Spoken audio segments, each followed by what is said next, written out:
Hello and welcome to You're Booked. I'm Daisy Buchanan.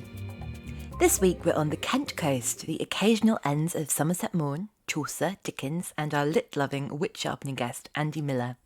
Andy is a professional Anita Brookner fanboy, the author of Tilting at Windmills, The Kinks Are the Village Green Preservation Society, and he's probably best known for his memoir The Year of Reading Dangerously, Our 50 Great Books Saved My Life, published by Fourth Estate.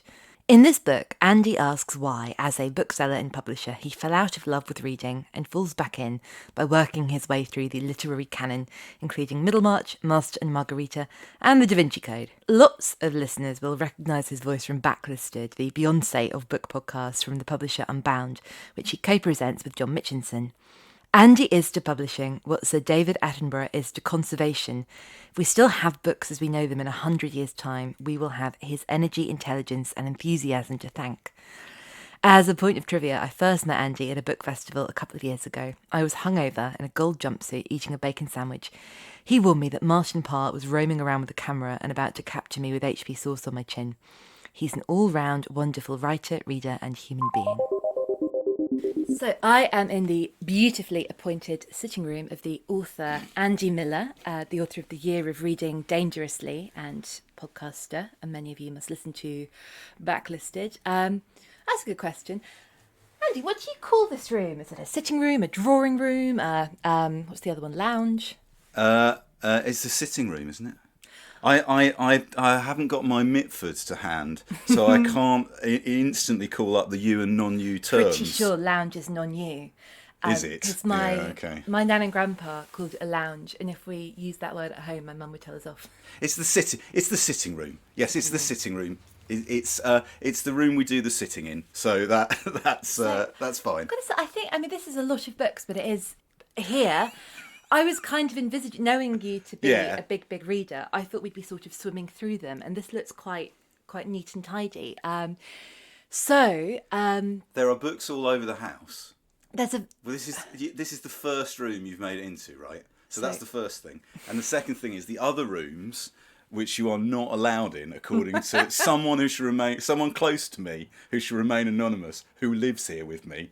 There are books all over the floor in other rooms in the house. This is the most under control. So what you're really saying is that you have played the property market to your advantage. And you have many rooms. We have more rooms and more books. Many houses. So tell me about these books that I'm looking at now. I see many books. I can see Beyond Black by Hilary Mantel. I see Everyman by Philip Roth. I see The Dice Man by Luke Reinhardt. Now, I have a feeling, I remember you not enjoying The Dice Man. Oh, it's terrible. Yeah, it's an awful book.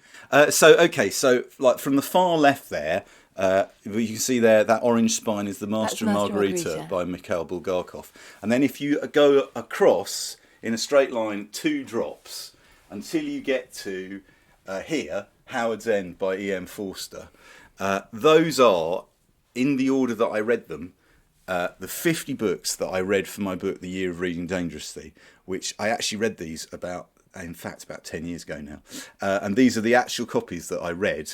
I don't keep them here as as a museum to myself, because I don't normally have cause to present them as though they were artifacts or recreations of me 10 years ago when I was reading them. But I keep them in the order that I read them for 2 reasons. Or keep them on display for 2 reasons. The first reason is that I'm actually really proud of having read some of these books, and furthermore, they offer quite a broad sweep of types of book. So they do furnish a room, to quote Anthony Pohl. Books do furnish a room. They do furnish a room. It's quite nice to have them present in the house and have them there. But also, and this is a thing that I find in my life as a writer, I'm always having to say, because I write about my actual experiences and things that I do, and the character of Andy Miller is based on me, right? The me in the books is based on the actual me, and the actual me read all those books. So I might as well, have them there. So this is not the little sort of Nintendo Wii version of you that I you wish made it was. That you send out. That would be so much better. Anyway, so that's why those are all there. And what happened was, as you can see, is if we start on the left, so I bought. I'm standing on the sofa now, so I can point. So I bought The Master and Margarita at the Albion Bookshop in Broadstairs in Kent. That it's not there anymore. And then we've got a copy of Middlemarch by George Eliot, and I bought that at Methven's in Canterbury. Methven's in Canterbury isn't there anymore. And then I bought Post Office by Charles Bukowski. I think I bought that at Waterstones in Charing Cross Road. It's Waterstones in Charing Cross Road, and that's not there anymore. But it's sort of each one of these books was bought from bookshops which have now vanished. You're a terrible, terrible jinx.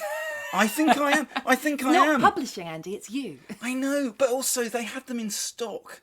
You know, you could go to Broadstairs to a little bookshop and it had a copy of The Master and Margarita just sitting on the shelf. And it strikes me that that's probably become more difficult in the last 10 years, that just happened, There's right? a bit that you talk about in your book that made me laugh and also horrified me quite deliciously, where you talk about, for the purposes of your book, needing to read Moby Dick and having to read Moby Dick, was it on a Nintendo DS?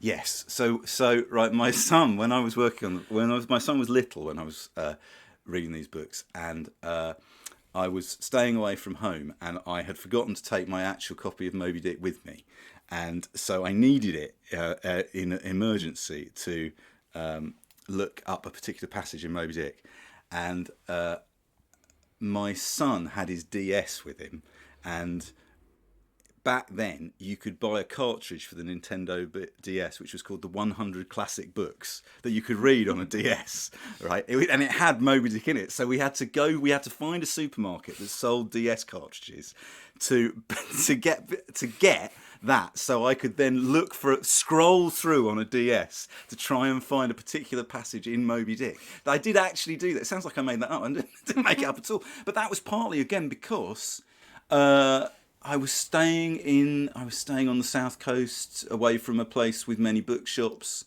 Just laying your hands on a copy of Moby Dick if you didn't have brilliant internet access. Again, the world's changed so much in the last 10 or 12 years. Now you just go to Project Gutenberg and download it, wouldn't you? Or you could probably just find it in hypertext. I'm sure there's just a web page with the whole thing on it. Yeah. So you can see we start with The Master and Margarita, and then we work our way through like The Sea, and The Confederacy of Dunces, 20,000 Streets Under the Sky, Moby Dick, Anna Karenina. And it was about the point of Anna Karenina, which is 1, 2, 3, 4, 5, 6, 7, 8, 9, 10, the 11th book, that I thought, wow, I think I'm going to write about this. So I didn't start it to write about. I started it because I felt that I had totally worn out my enthusiasm for reading, and that what I needed to do was stop pretending that I read all those books and actually read them. And you know what? It really worked. The cumulative effect of reading all those brilliant books one after another and finishing them, I'm sure this is a subject to which we will return, and finishing them and making them. I didn't love all of them. It wasn't the case that I read all of them and thought, oh my God, it's one amazing. Some I struggled with, some I thought were amazing, some I didn't like. But just the sense of getting back into the rhythm of reading every day really had a profound effect on me. I'm still sort of working through that now, I suppose. At what point did you, as someone who reads and also enjoys and absorbs a lot of culture, did you feel confident enough in your taste and in who you were to be able to read a book or even, see a film or a play or hear music and think, I do not like that, I don't think this is good? I don't think you ever... Do you ever get over that? I don't. I'm always... It depends on what the book or record or film is, right?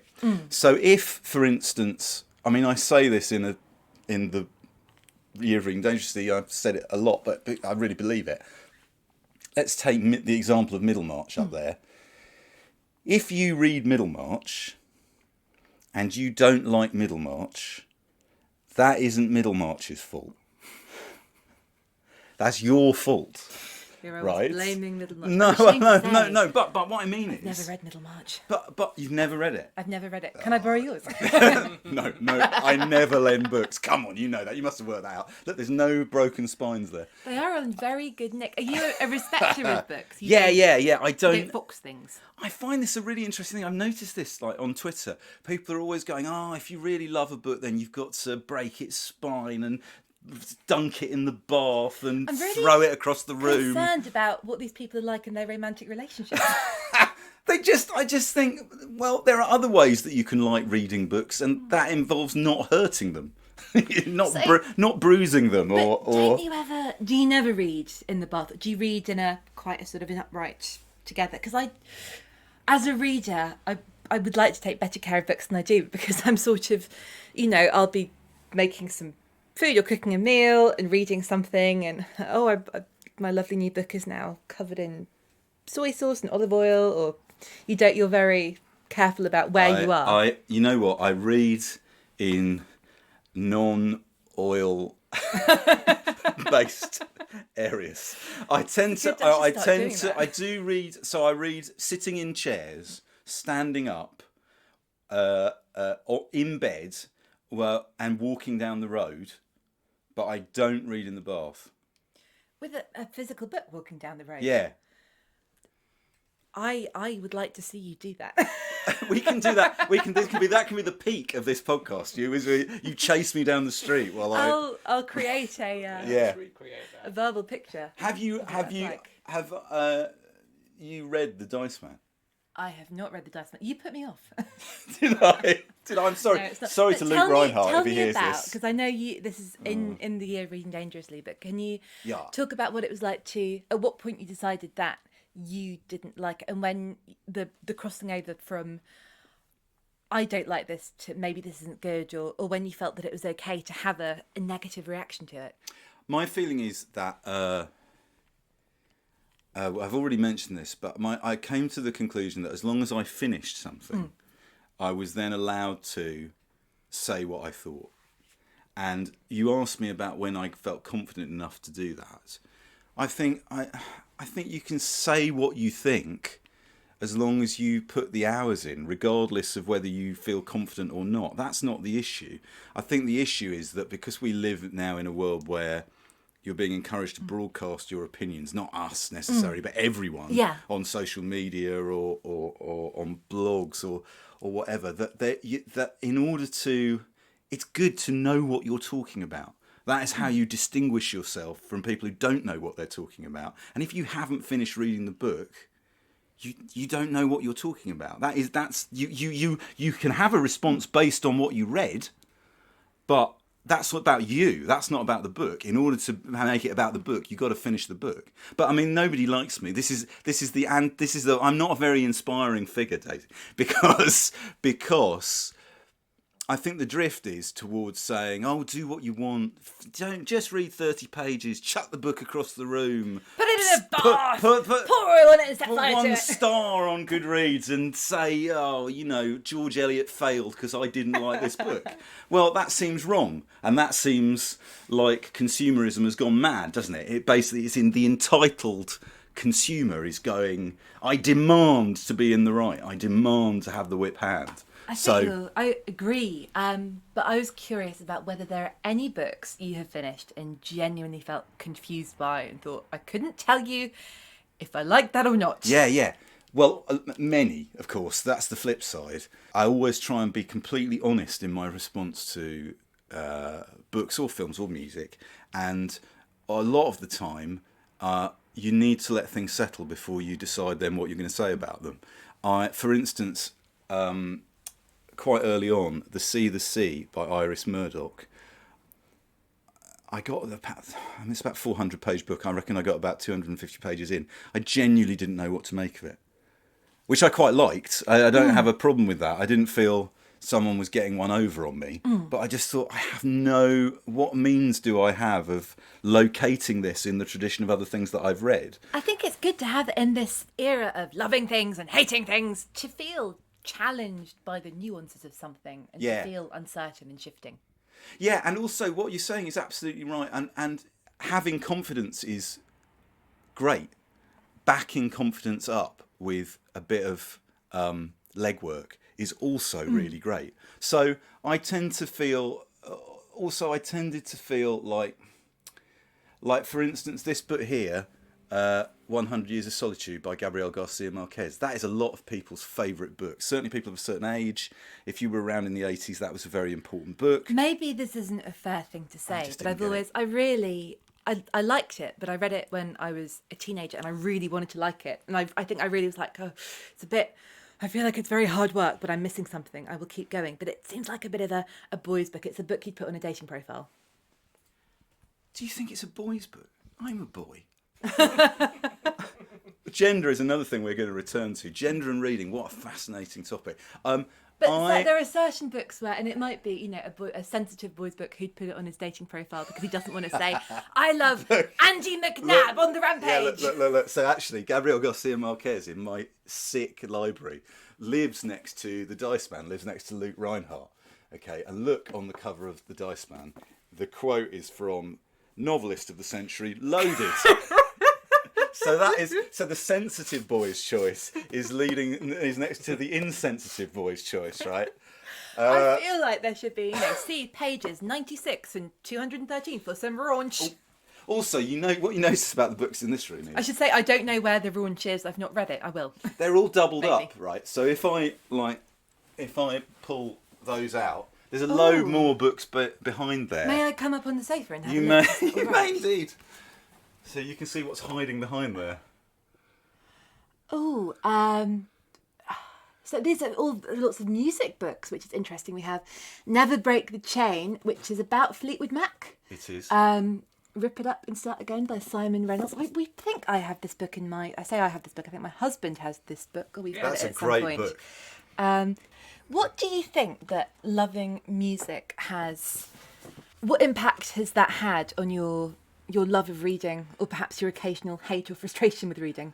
So I'm 50, and I was fortunate enough to grow up in the 1980s when pop stars read books, and there was peer pressure on musicians to talk about the books that they read. So, for instance, my favourite novel that I've ever read, which is Absolute Beginners by Colin McInnes, I know about that book because Paul Weller used to talk about it a lot in interviews in the early 1980s. So, is this copy, is that the one you had Yes. in your boyhood? Yes. When you were... It is. I read that during a family holiday in Scotland, and I finished it on the deck of a Caledonian McBrain ferry heading back from, I want to say, from somewhere like Isla or Jura to Oban. And I couldn't... These phrases that we use all the time, right? I couldn't put it down. I couldn't put it down. It's the most exciting... that book, actually, I hate the phrase I really dislike about books changing your life. Because when people say that, what they mostly mean is books they really like, which is fine. That book changed my life. Absolute Beginners by Colin McInnes changed my life. 15. You're 15 and a fan of the Jam? Fan of the Jam, absolutely. And was there any kind of family sense of like what you were reading? Or was it, oh, that book looks a bit adult, or let Andy... No, my mum and dad were really great, actually. We didn't have loads of books in the house, and but we went to the library a lot. We went to the library every week, and I was a good reader, so I used to get through 3 books a week, basically, take them back to the library. And my parents were really brilliant about letting me read whatever I wanted. The only thing they didn't, my mum wouldn't let me have Look-In in the house. The ITV, people will be listening to this who don't know what Look-In is. Incredibly, it was TV Times for kids, and so my mum didn't really like that. But other than that, they let me read Marvel comics, and they let me read rubbish old sci-fi or good sci-fi, and so they never really raised an eyebrow when I moved into reading sort of more adult books. I think Graham Greene was probably the first author that I was my first big sort of adolescent crush, and then I did behave like a boy, and I read everything by Graham Greene. I read stuff in sets. You became a completist. Very much, yeah. I've got that gene, definitely. So what was the first Graham Greene you read, and can you remember Brighton Rock. Was there any detail in there or something that happened to you like, oh, this is a book? Yeah, I tell you what, I found it totally exhilarating that everyone in it was so miserable. because I too was miserable, and yet I didn't often see it reflected in, actually it's funny enough, in children's books I did tend to like, I'm talking with the benefit of hindsight, if I look at the books that I liked as a kid, for instance the Moomin books, or Peanuts. I love Peanuts, we'll talk about Peanuts. They're very melancholy, and to me it seemed really those were the books I liked. Those are the books that allowed children to feel sorry for themselves. And I felt very sorry for myself quite a lot of the time. So when I got to Graham Greene, also I really liked the general misanthropic. See, if there's a type of writing or performer that I like, it tends to be the miserable but funny people, right? So, Eeyore, Stuart Lee, Philip Larkin. I would have said Morrissey once upon a time, but we've a bit contentious it's gone now. off the boil somewhat. Basically, I like all the crypto fascists. It turns out. And Michelle Welbeck, I really love Michelle Welbeck. Another misanthrope.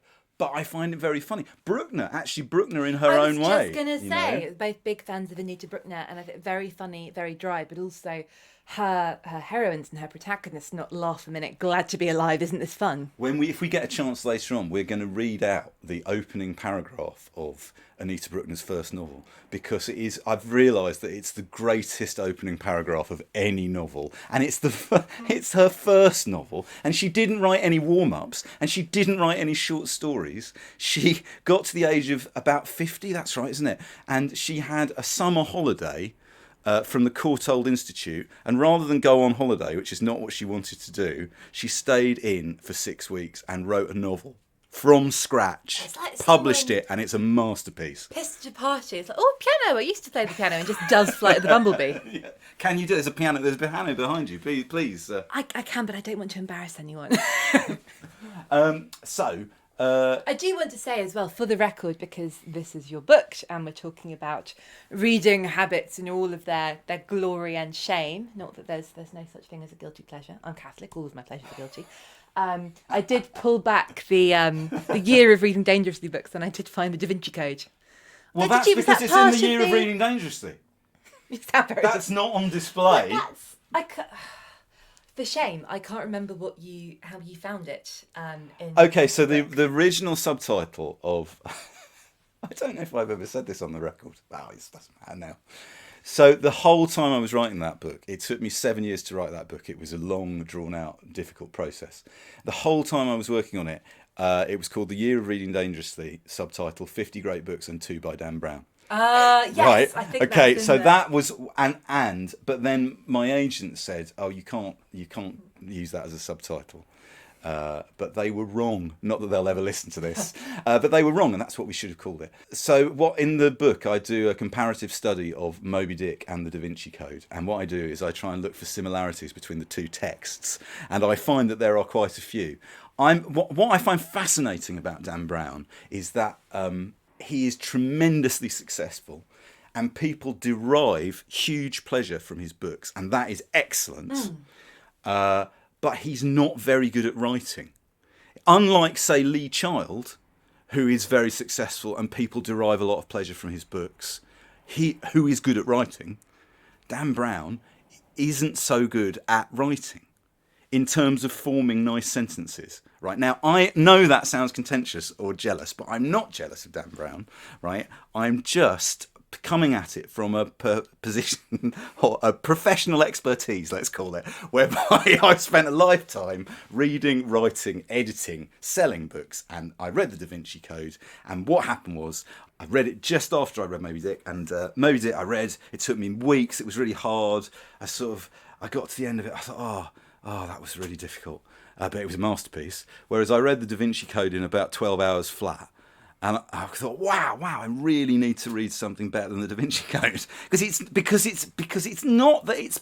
I have no problem. I was making this point. No problem at all with popular entertainment. I love it. Escapism, fantastic. It's not. It's just kind of. It's not perhaps something that people can derive their nourishment from. I mean, I guess because I suppose. I don't know. It's I know so many But then, super snobs that I always want to sort of speak. Like, my goodness, Dan Brown does not need me to be like, go easy on it. You know, he's having a lovely time. He is fine. But I think I'm very interested in the way that I don't know if you'd relate to this or not, but as someone who was sort of bookish and nerdy and bullied, and like books were all I had, I think I have in the past for sure been guilty of a kind of literary snobbishness where I hope I'm not this way now, but there was a time when I used to want to put the barriers up and be like, no, the complicated and difficult things, they are the best, and you can't say you're a reader and you can't say you're passionate if you're reading this thing you can buy in a supermarket, which now I think is nonsense. My goodness, as a writer, I would cut off my hands to be in a supermarket. But Daisy, you know what? I agree with that. 100%. But what I also feel as a reader, as someone who reads a lot and reads all sorts of different things, is it is okay to say some things are better than other things. You know, it's because some things are better than other things. Do you think this is my millennial, no, everyone gets a prize? Yes, coming in? I do. I used to, funnily enough, I used to take a very similar position to you on this. What I'm trying to say about Dan Brown is I have no problem with people enjoying books from supermarkets. I have no problem with people enjoying a format, blockbuster, bonkbuster, misery memoir, whatever you want, whatever floats your boat. But when it comes down to it, some things are better than other things, right? And the flip side of the position you've got is that people are scared to say, like you sent me an email before we did this that said, oh, we don't need to go look on the shelf and you go, that's where I keep my Proust. You know what? We're going to go somewhere and I'm going to say, that's where I keep my Proust. Why should I cringe away from enjoying reading stuff that's good? So, say you've got someone who doesn't really read very much, is a bit nervous about reading, read a Dan Brown on holiday, and I was like, oh, this is really good. Where do I go from here? What direction would you point them in that has perhaps that sense of pace and excitement, but is a little bit more nourishing, and it is better, but will keep a new reader reading? That's a really good question. Well, I suppose I would say Lee Child. I was at a book festival with Rick Gakowski, who is a writer and rare book dealer, and he was also the chair of the Booker Judges about 5 or 6 years ago. And so I said to him, well, what are you reading at the moment? What's good? And he went, Lee Child. And I went, which one? And he went, it doesn't matter. They're all the same. They're all brilliant. We'll be back to Andy soon, but now it's time for my Steal of the Week, a book I loved so much that paying the cover price alone seems faintly criminal. This week, I've chosen the book Santa brought me, Gabrielle Moss's paperback crush, the totally radical history of 80s and 90s teen fiction. This is a breakneck giddy and fillingly thorough book about a genre that is frequently dismissed, even though it was a formative part of the lives of the most addicted readers I know. I was overjoyed to discover The Babysitters Club and Sweet Valley High are covered comprehensively, thrilled to find forgotten favourites like Paula Dasinger, and equally spooked and compelled to revisit Point Horror. It was published by Quirk Books at the end of October. If you've ever read something with a coloured sticker on the spine indicating that someone else thought it was slightly too old for you, you will adore this, I promise. Now back to Andy. You are, undoubtedly a prolific reader and someone who's always reading, and I think a lot of what you read is dictated, sounds like a strong word, but it's informed by the work you do and what you have to be on top of. Do you ever just feel overwhelmed by the volume of books that are in the world? Yeah, totally. I sort of on Twitter at the end of every month I post a picture of the pile of books that I've been reading, and that has been a really fascinating experience because all it is a photograph. And I usually say, these are the books that I read this month, and my favourite was... And it's just like a public diary, really. It's a fairly vanilla sort of thing to do. People's responses to it's like holding up a mirror to readers. People's responses to it are totally fascinating. Some people go, oh, it's really inspiring. Some people go, why have you done that? It's made me feel bad. And a lot of people say, how do you read so much? And every month when somebody asks me, and they always ask me, I try and think of a different thing to say. because a lot of the time they mean, why do you read so much? Do you not ever say, because I'm reading to your mum? Makes note for next for end of month tweets. Because I'm reading for your mum. That's really good. I sort of feel, well, why do you read so much? Because the clock is ticking. You know, I reckon I've got 20 years left of good reading in me before my sight fails and my faculties begin to dwindle. And No, we have the wellness industry and we'll have bionic eyes and it'll be fine. Just have some green juice and get new eyes. All good. But I ended up feeling really strongly. One of the things that, as a result of doing the reading for the Year of Reading Dangerously, was you can read or not read. But when it comes down to it, if you're going to read those books, you've got to read them. This sounds like such a banal thing to say, but actually it's totally true. The difference between having read something and reading something is reading it. That maybe your fear of not reading has to be bigger than your fear of reading. I find the more I read and the further out of my comfort zone that I go in my reading, the bigger my comfort zone grows. That I find different things that I find I like for reasons I might not have expected that I like. And that then informs the next book that I read. So you're right that I read a lot and I do feel slightly overwhelmed by it sometimes. But on the other hand, you know, we're tremendously lucky, me and John, to be doing Backlisted. It's sort of giving us an excuse to investigate authors, 26 authors a year and their backlists that we wouldn't, that I'm not saying we wouldn't read, but we have no urgent need to read, and a lot of the time that just means you never get round to it, and you're going to miss out on things that perhaps are going to become your favourite books. I think perhaps it is a discipline, like all of the things that bring you joy. You've got to bring some effort to it, and I think this maybe goes back to your point about quote unquote difficult books, or books that are challenging. That the more you get in, the more you get out. To be very base about it. Yeah. Well, the thing is, right? I talk about this a lot. I read 50 pages a day, every day. When if I can, I normally before I start work. So I tend to wake up quite early. So before the house is awake, I tend to read for an hour or an hour and a half, and then I get my son off to school, and then I get down to work about 7:30, 8 o'clock. But I've already done some reading, I've already exercised that muscle. Do you feel sort of generally, mentally better for it and calmer? I try really hard to read for an hour in the morning instead of reaching for my phone. I don't always succeed at this, but really notice. Same here. Oh, no, it makes a massive difference. Just concentrating on one thing for, say, 90 minutes. Rather than hopping about trying to, it's just really, really helpful. And that 50 pages a day thing, once you get into the rhythm of it, that really, really works. It's really helpful with longer books or more challenging books, because, that phrase, the book didn't grab me. Well, I sort of think that that's never going to work, is it? It's up to you to grab the book, right? And you're right, Daisy. It's what again, this sounds like tough love, doesn't it? But to some extent, you've got to put something in to get something back.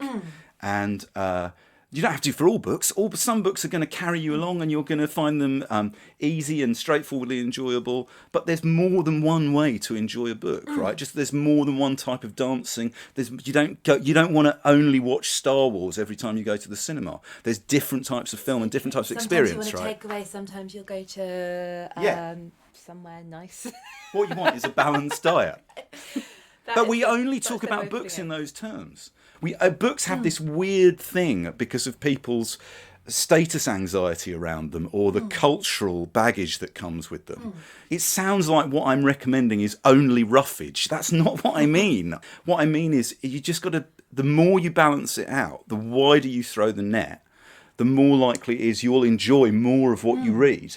I think reading is a skill as well. Yeah. And the more you read, the better you get at it. But hopefully it is a skill because it's not something you're born with, that it is democratic, that if all you need is to go in with enthusiasm and a commitment to make it work. You don't have to be, necessarily predisposed to academia or anything like that. Yeah. Were you good at reading at school? I was, but like I said, bullied, no friends, a lot of free time. I was good at reading at school. It's the only thing that I've ever been naturally good at. And can I say that you had the great advantage, though, if you were good at reading at school, in that you are a girl, whereas as a boy, I was the only boy who was good at reading, right? And I used at primary school, what used to happen was they put you in the top readers group, and all the other readers were girls, and they were really mean. Oh, I'm very sorry. They were really mean. So that reading as a solitary occupation for a boy. I mean, the thing is, I think you read a lot of books about reading.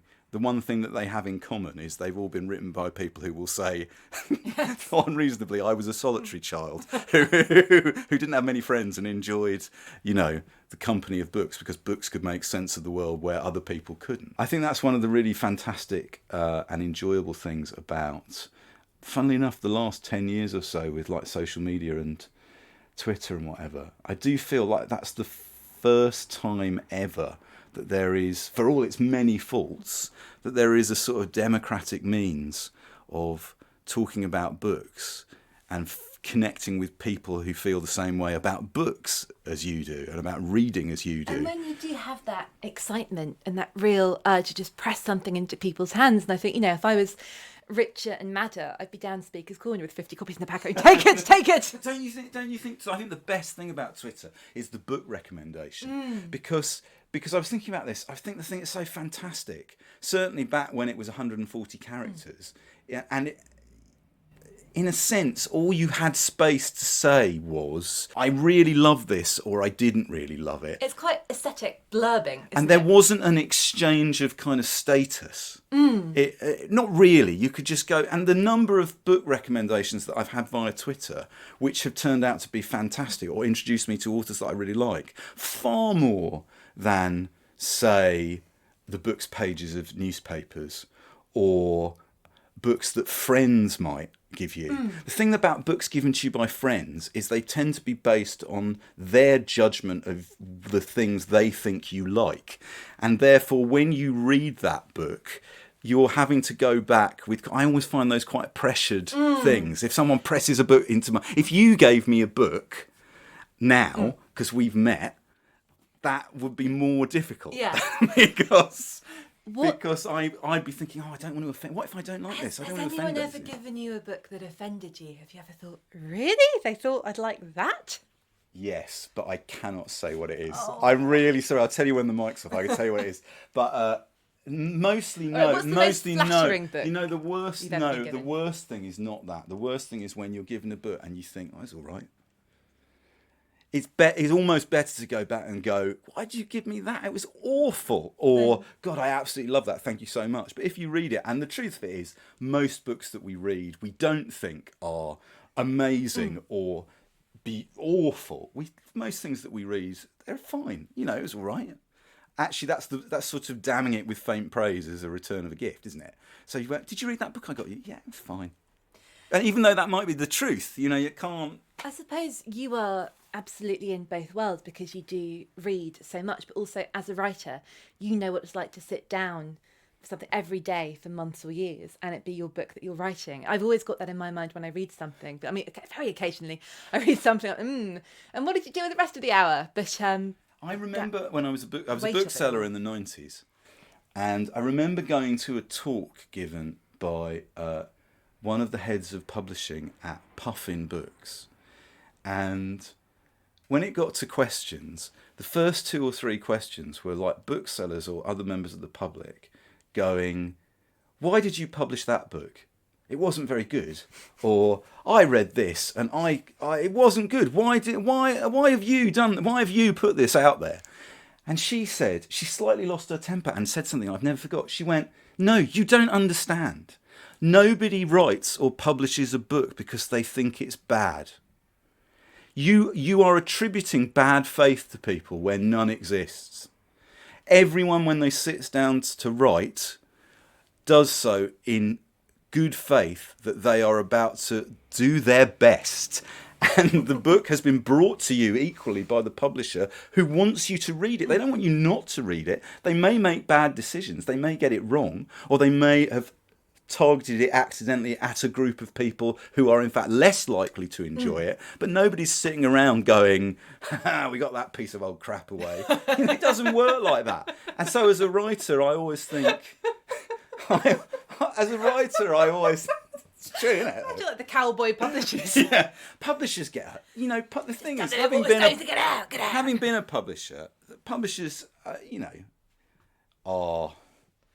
And to quote Douglas Adams, fraught with interest. The subject of publishing is fraught with interest. But actually, publishers get blamed for a lot of stuff, which is as much the fault of, say, the editors of the books pages or the literary agents or the public. The public's appetite for the books they want to read. Publishing is a business, and a lot of the time the publisher is seeking to give their customer what they want. Should we would you like to see the shed? Yeah, I would very much like to see the shed. So my poor mother is constantly buying. She can't walk past a charity shop without coming out with 5 books, and she loves if she finds a Proust, she gets incredibly excited. I remember what she found a Muriel Spark one. God, was it? Quite a new one. Might have been in Memento Mori. It's lovely in here. Sorry, I should take my shoes off again. We are now in Angie Miller's shed. This is where the magic happens. There's a waterbed. All the furniture has goldfish swimming around in it. No, it's very cosy. What can you describe? Shall I describe what's in here? So basically, I've got a desk and lots of music and my guitar and an amp. And a bottle of mezcal and a Hancock's half-hour board game, and then books and books and books, as you can see. I will show you, right? Everything left of here, I haven't read those. So this is the TBR. So the TBR is 1, 2, 3, 4, 5, 6 shelves and about 10 little piles. I'm not really doubled up, that. yeah. And then everything from this direction to the end, I've read most of those. I haven't read everything, but they tend to be things that I've been reading or things that we've done for Backlisted. These piles on the floor here, these are things that I've probably read all of these this year. So there tend to be, as you can see, blocks of... but I don't... Having worked in a bookshop, I can never have books in alphabetical order.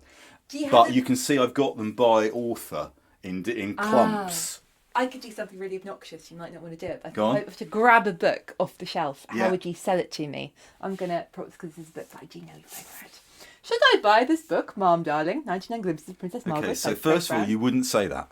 The thing that you'd say is have you good? read this? Is it good? Now, that is 2 separate questions. If I told the truth about that book, it would be, yes, I have read it, and yes, it is good. Not only is it good, it is fantastic. But a lot of the time, what the customer means when they say, have you read this, is it good, as they wave a Joanna Trollope at you, is I, Andy Miller, would never read a Joanna Trollope, perhaps incorrectly. Perhaps I should change my mind about that. Is it good? I don't know. You don't want me to say that. What you want me to say is yes to both. Yes, I have read it. Yes, it's good. Have you read this? I have read this and I loved it. I'm thinking about getting you to read a bit out. I don't know if that would be... Yes, Mom Darling by Craig Brown, which is a sort of...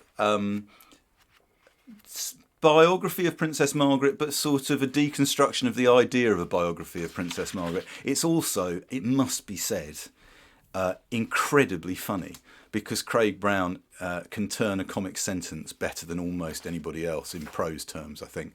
And so that came out. When did that come out? This time last year. Yeah. And it's been a really big bestseller, I'm happy to say. Although a lot of baffled reviews on Amazon. I'm not sure. I suppose because people who like books about the royal family are not necessarily going to love this. But it's the detail, isn't it? The economy of the human. That's not economic as in there's not very much of it spread around, but it's just every the gag rate is constant and nothing is wasted, I think, in the He's descriptions. got such a good eye. So, yes. So I think you should buy that, even though you've already read it. It's so good, I'll buy another. All right, excellent. I've done my Have a job. lending copy. I did want to ask you about whether you ever buy rare books or if you've ever spent a lot of money on a particular book because you love it so much and you wanted to have the special copy. Yes, there it is. I've got that copy of Look at Me. It was a present from producer Dale. We both own first editions of Look at Me by Anita Brookner, which is a book that I read probably about 2 years ago, and I think is probably my favourite book that I've read in the last 10 years. And it was the third or fourth Brookner that I read in quick succession. And anyone who's listened to Backlisted will know that I go on and on and on about Anita Brookner and how much I like Anita Brookner. So I bought that as a first edition because I thought, well, I absolutely love that book. I've got another. I bought this as well. Hang on. So it's hiding away here. Here's a first edition of Tigers Are Better Looking by Jean Rhys, which is a book that of... colour is fabulous. Can you describe it a bit? Yes, it's a lady looking slightly distracted, staring out of a window. Jean Rhys's this book was published in 1968 after the success of Wide Sargasso Sea, and in fact, the stories in it, she'd been trying to sell this volume of stories for at least 10 years before the success of Wide Sargasso Sea, and nobody would publish her. And I won't recap the sad story of Jean Rhys's life, but Tigers Are Better Looking contains 8 short stories. I think it's probably my favourite collection of short stories by anybody. I think it's an incredible book. And discovering Jean Rhys... Actually, this is what's so interesting, you see. I mean, I sort of discovered Jean Rhys, her 30s novels, and Brookner in the last 10 years. And I think all the writers who have most affected me or I consider to be the most enjoyable books that I've read in the last 10 years, they've all been female. It's all writing by women. You can see here, there's a shelf here of novels and books of short stories by Elizabeth Taylor, not the actress. And also over there, Sylvia Townsend Warner. There's a novel here called The Corner That Held Them, which is set in the 1400s in a nunnery, which I think is the best historical novel I've ever read, The Corner That Held Them, by Sylvia Townsend Warner. These Viragos are gorgeous. And if I see old Virago editions, then I buy those because I really love that look. But it goes back to what I was saying earlier about reading outside your comfort zone. And it seems such a straightforward thing, but actually Anita Brookner is a fascinating example of it. You know, there is no question that Anita Brookner was not published in such a way that would attract male readers. She's very much pitched at a female constituency. That is who her publisher thought was most likely to buy her books. As a result of which, you know, I had read Hotel du Lac many years ago, but she's not. It's ludicrous to think that she wrote only for women. Of course she didn't. And one of the great heartening things about doing Backlisted, and certainly championing a writer like Anita Brookner on Backlisted, is the number of men who have felt that not that they need permission, but you know what I'm saying, that they can investigate writers like Anita Brookner who perhaps they wouldn't pick up in a bookshop. Like there's another one down here. When Lucy Mangan came on, she chose the novels of a writer called Nora Lofts. And I'm just going to show you what Nora Lofts' books look like, right? And you will record your reaction. Wow, I love it. It seems super 70s, but imagine how I felt sitting on the train reading that. Right, it is. There's a girl in the front who looks like cover. She might maybe have sex with a dragon later. Yeah, she doesn't. In fact, Nora Lofts is a fantastically gritty writer who's not sentimental, like that cover would suggest, who doesn't write in a particularly female way, as that cover would suggest. That we're going to take a picture, but it's borderline Mills and Booney, I'd say. Yeah. Gothic script, beautiful young woman in a sort of princessy headdress, long flowing velvet gown, looking sad and pensive. She's doing a sort of Katie Price, Jordan blowing bubbles and staring at the sunset. Bloody hell! Right, now... There's ringlets! I guess the point I want to make is it's always a lesson to me that you can't judge a book by the cover. Funny that, isn't it? In fact, but we just do. But we do. We as people, we all do that. Look, Daisy, look. That's where I keep my Prousts. Actually, where do I keep them? What are they next to? They are next to the Peanuts. So Marcel Proust and Charles M. Schulz, two of the greatest writers there have ever been, live next to one another on the shelf. And very close to Andy Miller. Also, yeah, no, he's beneath them. You see, he's literally beneath them. But you're getting up there. You're getting up to the. But I the Proust, I can't quite see. Might need to walk over there. But the Proust, the spines, they look quite cakey. Is that deliberate? It's a really beautiful shell. Yes, it's. Somebody said actually, it's they're not so much Madeline as Battenberg. Battenberg. Yeah, so that's a '90s edition that was published in the mid '90s, vintage paperbacks of Was Proust. it you who said on a Backlisted that everybody talks about the Madeleines because it's quite near the beginning? Yes, in fact, I read the final volume, Time Regained, last month, and. That is one of the great reading experiences I've ever had. I'm keen to make the point that I found reading the whole thing at times extremely challenging.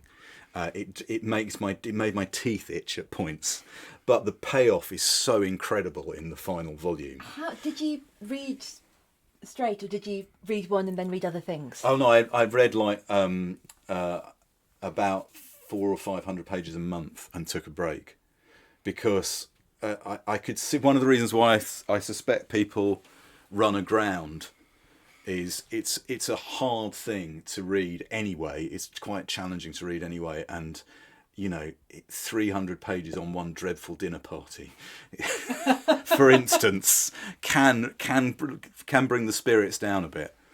But I suppose that's Patrick Melrose territory, really, isn't it? Oh, I love those books. Look down, they're down there. Look, there's my Melroses there. I'd put me in mind a tiny bit of Anthony Powell, who I, thanks to you, now have to pronounce. Anthony Powell, let's walk over. Here is A Dance to the Music of Time by Anthony Powell. They're fabulous. These Mandarin. They're from the 90s, yeah.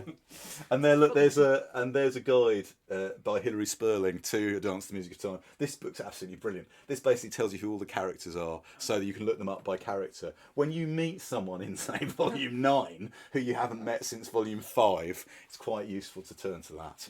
It is. It's sort of Game of Thrones with shabby overcoats and communists, really, isn't it? I totally agree. Actually, there is the sort of Pole St Aubyn thing. What else can you see? I see Moomins. Oh, these are lovely. So that's the last sort of just put out some really nice reproduction editions of the Moomin books, and these are the ones that Puffin put out about 10 years ago. The little hardbacks. And so these are books that you knew and loved. Yeah, they were my favourite books when I was a kid. Particularly the last two, Moomin Pupper at Sea and Moomin Valley in November. We've just done a Backlisted about Moomin Valley in November with Frank Cottrell Boyce, which was really brilliant to be able to go back and look at that. And I really like both of these books because they're so melancholy. Moomin Pupper at Sea, particularly, is basically a midlife crisis book. These are the things that I liked when I was 10. They were waiting for me. Did you ever have any moments sort of as a teenager or a young adult where you would seek out these very comforting childhood books with a bit of you knowing, these are books from my past, but I'm taking them into my present? Yes, there's a brilliant example of that. There's a book called Ludo and the Star Horse by Mary Stewart, which I remember being on Jackanory when I was a kid, and I got it out of the library every week on the same ticket and read it and reread it, and I really loved it. It's about a boy in Switzerland. His horse escapes, and he chases into the storm after the horse, and he gets a bang on the head, and he dreams that he's in the houses of the Zodiac, and in order to get home he has to pass through each of the houses of the Zodiac. And I didn't know what this book was called for years and years and years, and then I googled something like Jackanory Houses of the Zodiac, and I found it. I found what the book was and I bought it. Is it here? No, it's in my son's room. Ah. Because I read it to my son when he was about 7 or 8. And it was slightly embarrassing because I sort of cried near the end. Have I brought them from the past into the present? Yes, absolutely. Having a child, of course, gives you a lovely excuse to be able to do that. Not that you should need one. But, hey, have you read this? So this is Ridley Walker by Russell Hoban. And the reason, because you both live in Margate. We do live in Margate. And this book is set round Margate, Broadstairs, Whitstable, Canterbury. And here is the little map at the front showing you that in the future, Margate and Ramsgate have broken off from the Isle of Thanet and are now on a place called the Ram. And here's Widder's Bell, Whitstable, Horny Boy, Herne Bay, Ramgut, there you are, Sandwich, Sam's Itch, Cambry rather than Canterbury, River Sour rather than River Stour. I had never read this book before this year. It is absolutely mind-blowingly brilliant. It's all written. Can you see, Daisy? Just read the beginning if you can. On my naming day, when I come 12, I gone front spear and kilt a wild boar. He probably ben the last wild pig on the Bundle Downs. Anyhow, there hadn't been none for a long time before him, nor I ain't looking to see none again. You've got the gig. The audiobook is yours. It's a little bit, reminds me of doing Old English in my student times, but also Molesworth. It's such a brilliant book. Ridley Walker by Russell Hoban. Such a great book. Can I talk a bit about Penelope Fitzgerald? Yes, please do. Okay, so... Well, I love it. There are quite a number of different... But it's, again, I think it's that completism where there'll be a number of books by the same writer that are a bit like the Anthony Poles. These Penelope Fitzgeralds, it's a series and there's a lovely rainbow in the spine. They do look lovely on a shelf. Penelope Fitzgerald does not require the endorsement of me, Andy Miller, right? She is well established as one of the most interesting, skillful and witty novelists of the last 50 years. But I hadn't read her. I think I'd read the one you're looking at the moment, The Bookshop, and I thought it was okay. But I decided I would read them chronologically this year, and I'm a great believer actually in reading an author's work chronologically because you begin to see more of their development and how they change as they go along. And actually Penelope Fitzgerald starts as a sort of contemporary novelist, slightly Brooknerish certainly, and then she becomes this incredible historical novelist as she goes on. This book here, The Beginning of Spring, which I read last month, is my favourite book that I've read this year. And by extension, therefore, one of the best books that I've read in the last 10 years. It is set in Russia in 1913, and it is about an English printer and his family. It is the most incredible recreation of a time and a place that you wouldn't necessarily know much about. Introduction by Andrew Miller. No relation. Yeah. And as everybody says, Philip Hensher says, how does she do it? How does she do the trick? And as I get older, that's really what I want from books. You know, a lot of time I read things and I think, okay, well, that's good, you've done that, or that's a good way of doing that, or that's an interesting, I see what you... When I read Penelope Fitzgerald, like when I was a child, I can't see how she does it. And that's magical to me. That really is magical. Even as a writer and an editor and somebody who reads a lot, when I find a writer where I think, what, I don't, how you know, when you get to the end of a book and you read the last page and the ending seems simultaneously unpredictable, unguessable, and entirely inevitable, that is the mark of a great book. You can't know how it would end, but once you've read it, it feels the only possible ending that there could have been. Huge thanks to Andy and to our listeners. You can find him on Twitter at @IamMillIam with underscores between the words. I'm Daisy Buchanan, and you've been listening to You're Booked. If you want to see some strong cover art, show me your shelfies, or tell me about your favourite Babysitters Club style moment, you can find me on Instagram at TheDaisyB or on Twitter at NotRollerGirl. Visit acast.com/booked for a list of all the books mentioned on today's episode. If you'd like to get in touch about the show, email us at whybooked@gmail.com. You're Booked is produced by Dale Shaw for New Alaska and hosted by Acast. If you've enjoyed this episode, please subscribe, rate us, and leave a review. We love hearing what you think, and it helps other people find the podcast. Join me next time for more spine-chilling moments and acts of shelf abuse.